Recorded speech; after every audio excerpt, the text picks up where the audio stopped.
I want to talk about things that I don't think enough people in our sport or my business are talking about. Because there are some things. Like, so for instance, what are we very aware of in college football? We're very aware of the SEC. Good night. We get it shoved down our throat by you know who. And 11 teams ranked. Okay, that's fine. And you know what? It's a great league. There's no doubt. And it's a deep league. You can't convince me that some of those teams at the end of the rankings are for sure teams that should be in the top 25 over some of these teams that I might be talking about right now, which are teams that are under the radar.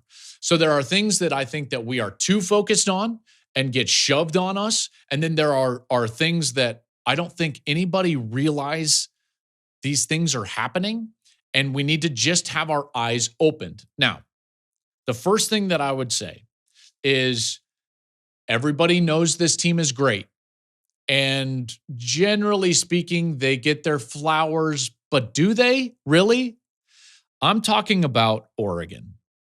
And Oregon, folks, is a legitimate national title contender. How do I put this? So I'm doing Oregon Northwestern this week. It's given me a lot of time here. I'll show you right here. So I've got my little iPad. I'm leaning over.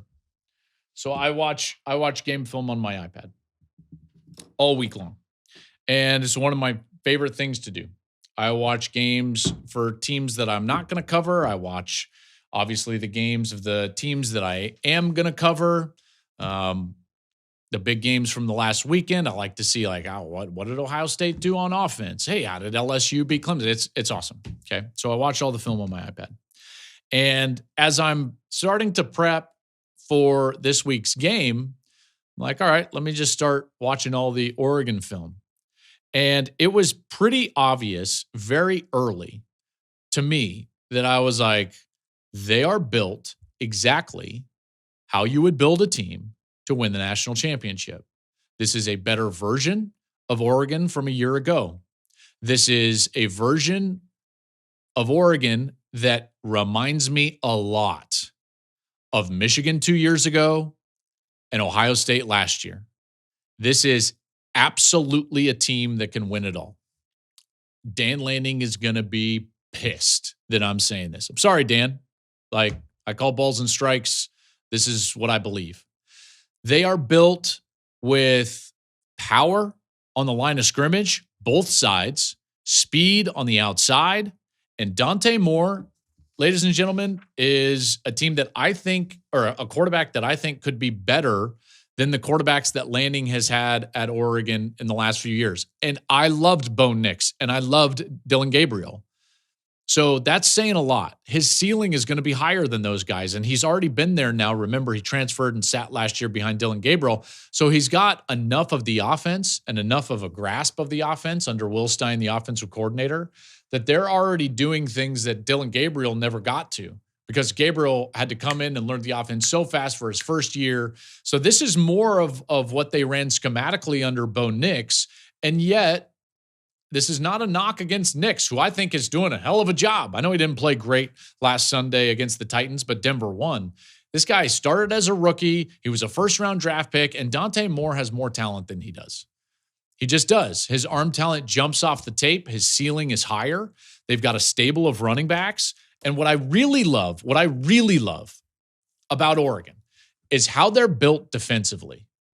All right, so if you've listened to this show at all during the course of the preseason, you know that I'm big on blueprints, and you've got to have experienced guys at the right spots. And then you better have a defense that can finish in the top really 3 in the country in total defense and scoring defense. And to do that, you have to have a unique combination of power in the middle to stop the run, ferocity on the edge to rush the quarterback, speed at the second level to be hybrid against everything an offense does, and then enough in the back end where you can be multiple in your coverage, which is what we saw from Ohio State against Texas. That's really the blueprint, all right? It's what Michigan had. It's what Georgia had a couple of years ago. If you actually look at the last 4 champions in 3 of those years, that defense that won the national championship finished first overall in the country. The other year, I believe, was Georgia's second year. They finished third in the country in defense. So again, your defense matters. No one wants to talk about it because we always talk about quarterback play and offensive play and so on and so forth. But your defense better be great, and it better be built correctly, and more specifically on the defensive line. Let me just tell you this right now. First of all, they've got 8 guys that can rotate throughout the defensive line. Really 4 guys in the internal part of that defensive line. Amari Washington, number 52. Tion Gray, number 50. Bear Alexander, the transfer from USC and Georgia. Number 1, Terrence Green, number 99. Listen to the weights of those players. Amari Washington, 6'3", 330 pounds, defensive tackle. Tion Gray, 6'6", 336. Hello.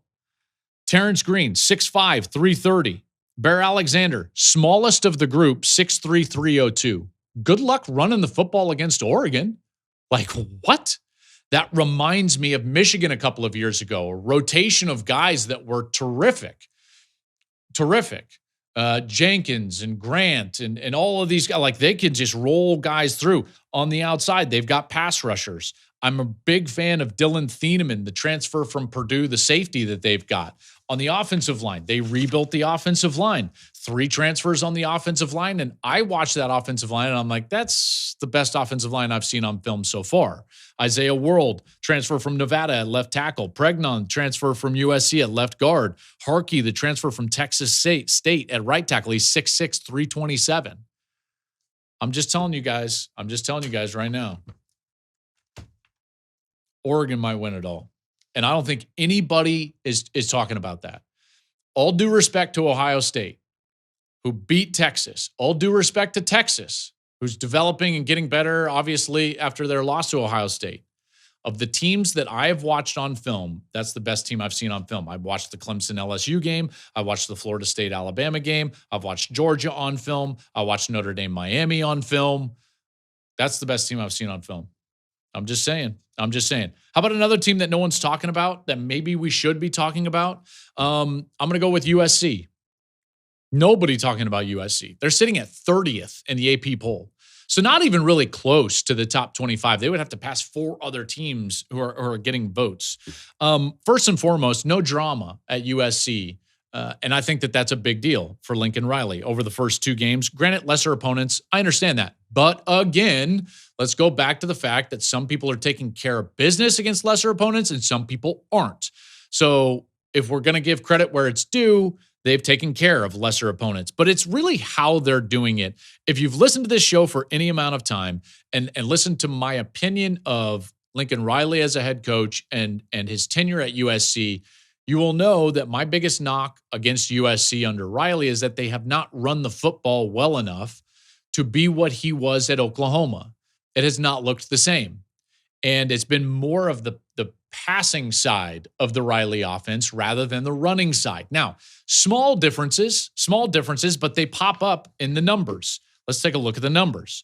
They've run it really well this year, 8.6 yards per carry. That's number 1 in the country. So per rush, USC is right now number 1 in the country. Did you know that Oklahoma, during the Lincoln Riley tenure, when he was the head coach, over that span was number 1 in the country in average yards per rush? That's a big, big bullet point. I think that we need to be paying attention to that. They've got the number 1 ranked JUCO running back there, Wayman Jordan. He ran for 167 last week. He's got 10 per carry this season. He won the JUCO Offensive Player of the Year last year when he was at Hutchinson Community College.